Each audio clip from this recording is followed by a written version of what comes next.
Bonjour, je corrige dans cette vidéo l'exercice 2 de la partie B du chapitre 6, résistance équivalente d'une paroi. Donc, soit une paroi de surface S d'épaisseur E et de conductivité thermique lambda. L'épaisseur est petite par rapport aux deux autres dimensions. Donc, on va faire un dessin de notre paroi en vue 3D. Hop. Donc on a une épaisseur E, une surface S.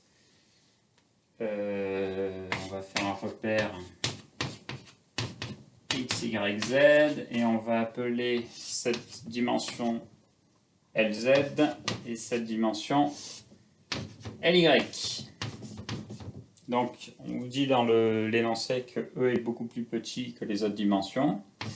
Donc E est petit devant LY et E est petit devant LZ.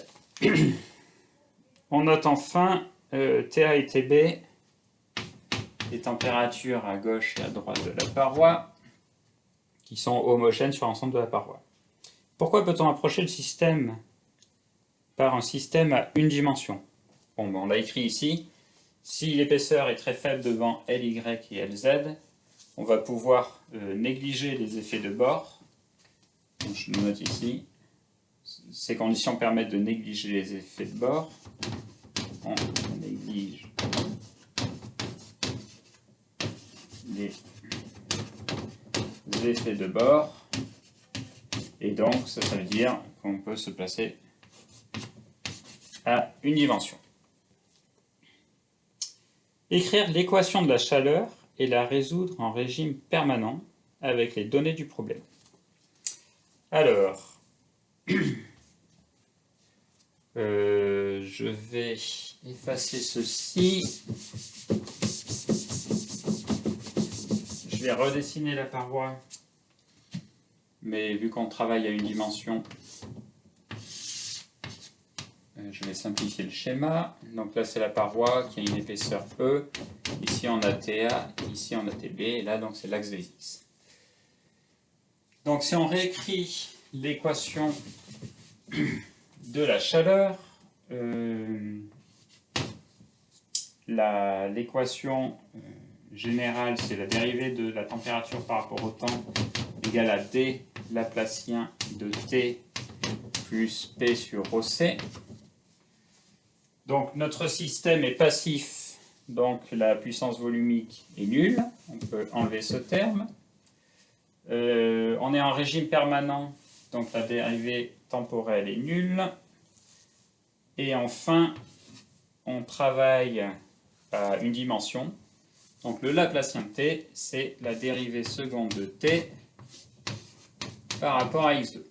Donc l'équation de la chaleur, elle se résume à dérivée seconde de t par rapport à x2 est égale à 0. Et on se retrouve dans la même situation que l'exercice précédent. Donc on nous demande maintenant de la résoudre. Cette fois-ci, on a les conditions limites qu'on n'avait pas dans l'exercice 1, qui sont, ici on va dire qu'on est au point x égale 0 à TA, et l'autre extrémité de la paroi, donc il sera au point x égale E. Pardon. Donc une fois ceci posé, on va introduire nos conditions limites pour pouvoir résoudre l'équation. Bon, déjà on avait vu, dans l'exercice 1, si on intègre deux fois cette relation, on a l'expression de la température suivant la coordonnée x, qui sera égale à ax plus b, avec a et b des constantes. Donc on aura résolu quand on aura trouvé a et b. Donc pour ça, on va injecter les conditions aux limites,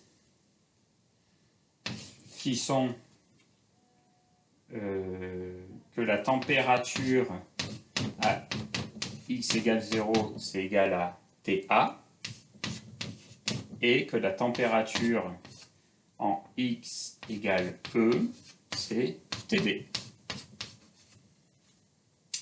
Donc, comment on peut réécrire cette expression en x égale 0? On a x égale 0, donc c'est égal à b ici. TA, c'est b. Et ici, on est en x égale e. Donc, TB est égal à EAE plus B. Donc, c'est égal à AE plus B, c'est TA. Et donc, on en déduit que grand A, je vais le réécrire en haut,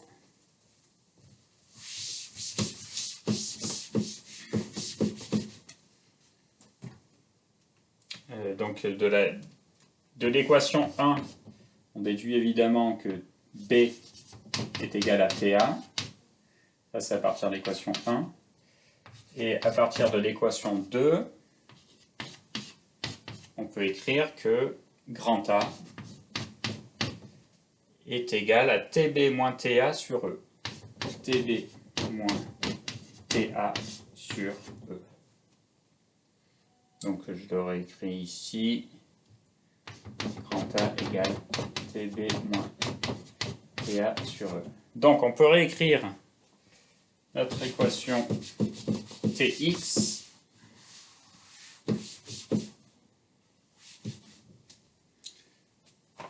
Tx c'est AE plus B, AX plus B, pardon. Donc c'est égal à TB moins TA sur EX plus TA.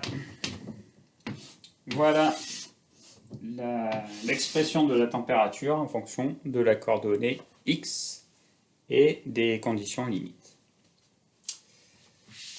Je vais avoir besoin de place, donc je vais réécrire cette température en haut. TB moins TA sur E fois X plus TA. Voilà. Donc je passe maintenant à la question 3. Calculer le flux de chaleur qui traverse la paroi dans le sens A vers B.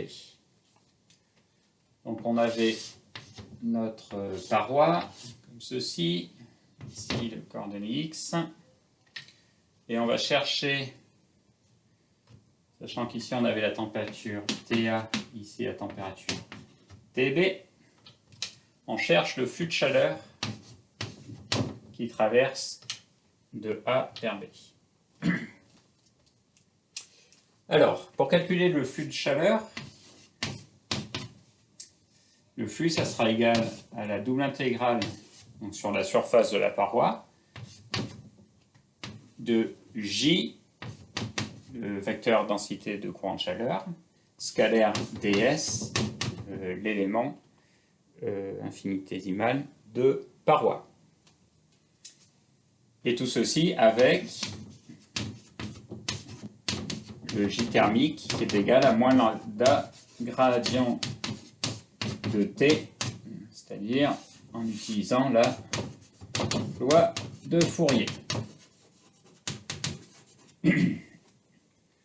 Donc on est à une dimension, donc le gradient de T, c'est simplement moins lambda dérivée de T par rapport à X, enfin la loi de Fourier c'est réécrit, moins lambda dérivée de T par rapport à X fois EX, le vecteur unitaire suivant la direction X.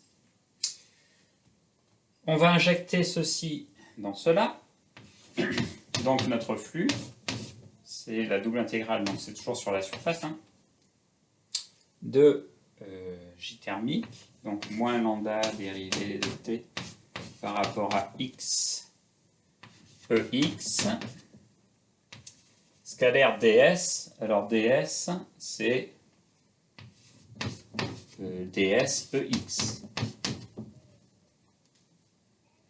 Enfin, le vecteur ds, c'est porté par le vecteur élémentaire EX, vu que le vecteur élémentaire de surface est toujours perpendiculaire à la surface.